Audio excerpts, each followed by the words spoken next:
নেতার সাথে বিয়ে দেওয়ার কথা বলছেন, তার বডি শেভিং করছে, সবার কাছে জনতার কাছে পরিষ্কার হয়ে যাচ্ছে।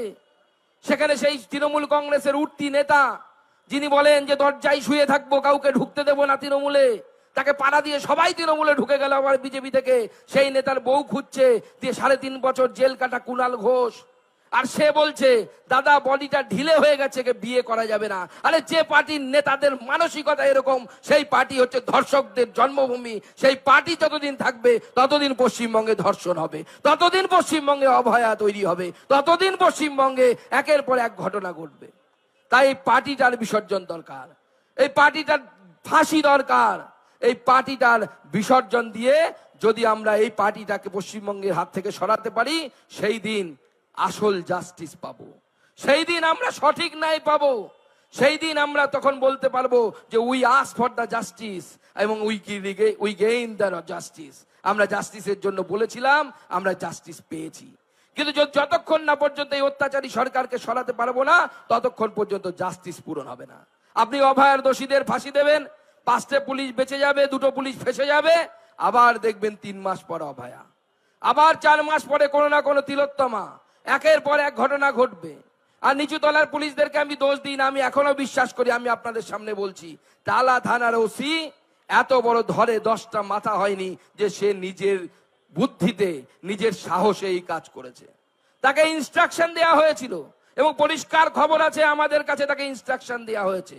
ঠিক যেভাবে ডিসি সাউথ, তিনি যখন ডিসি সেন্ট্রাল, তিনি যখন তার প্রেস কনফারেন্স করছিলেন, তার কাছে ফোনে ইনস্ট্রাকশন এসে গেল আর অভয়ার উপরে চাদরের রং পরিবর্তন হয়ে গেল। শুভেন্দু দা বলছিলেন একটাই পোস্ট, বাকি সব ল্যাম্প পোস্ট। এখানে তাই পুলিশ কমিশনারের কাজও মুখ্যমন্ত্রী করবেন, অধ্যাপকদের কাজও মুখ্যমন্ত্রী করবেন। তিনি হাঁটতে হাঁটতে বাজেট বানাবেন, ছবিও আঁকবেন, সবকিছু করবেন। কিন্তু সুদীপ্ত সেনেরা নেই, তাই আমরা এখন ছবি দেখা দেখতে পাচ্ছি না। আবার নতুন সুদীপ্ত সেন আসবে, দেখবেন দিদিমণির ছবি বেরোবে, একের পর এক বেরোবে। এই সরকারকে সেই জন্য আমাদের মোমবাতি মিছিল করেছি, আমরা অনেক লড়াই করেছি, আমরা অবস্থান 24 দিন টানা করলাম। আমাদের আগামী দিনেও আন্দোলন বন্ধ হবে না, আন্দোলনের রূপরেখা পরিবর্তন হবে, কিন্তু আন্দোলন বন্ধ হবে না। মুখ্যমন্ত্রী ডাক্তারবাবুদের ডেকেছেন, তারা কি করবেন তাদের ব্যাপার, তারা যদি তাদের আন্দোলন তুলে নেন তাদের ব্যাপার।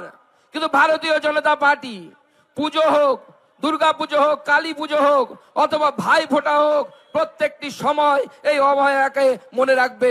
এইবারকার অষ্টমী ভারতীয় জনতা পার্টি অভয়া অষ্টমী রূপে পালন করবে। আমরা মায়ের কাছে অঞ্জলি দেব আর অভয়ের জন্য আমরা জাস্টিস চাইব।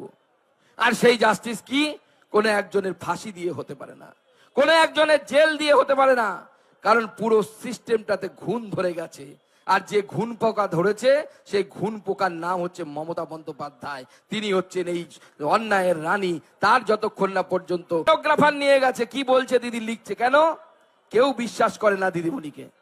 দিদিমণির পার্টির লোকেরাও বিশ্বাস করে না। মাঝে মাঝে আমাদের সাথে কথা হয়, কখনো লোকসভায়, কখনো অন্য কোথায়।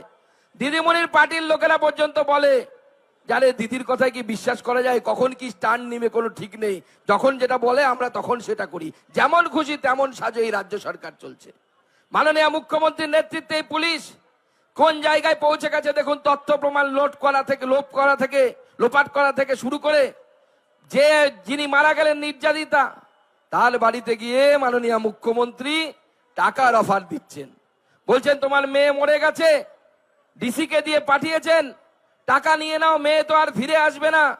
মাননীয় মুখ্যমন্ত্রী পরে আপনি সেটা স্বীকার করলেন না, অস্বীকার করলেন, বললেন যে না আমি টাকার অফার দিইনি।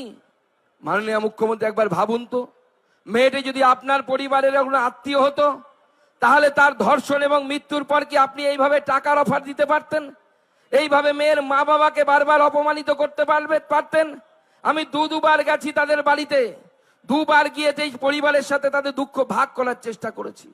তার বডিটাকে পুড়িয়ে দেওয়া হয়েছে, 500 টাকা পুলিশ দিয়েছে গাড়ির চালককে, তাড়াতাড়ি বডিটা নিয়ে যাও, বডিটা পোড়ানোর ব্যবস্থা করো, তথ্য প্রমাণ লোপাট করো। আর এই রাজ্য সরকার সবভাবে চেষ্টা করেছে যে কোনোভাবে যেন তথ্য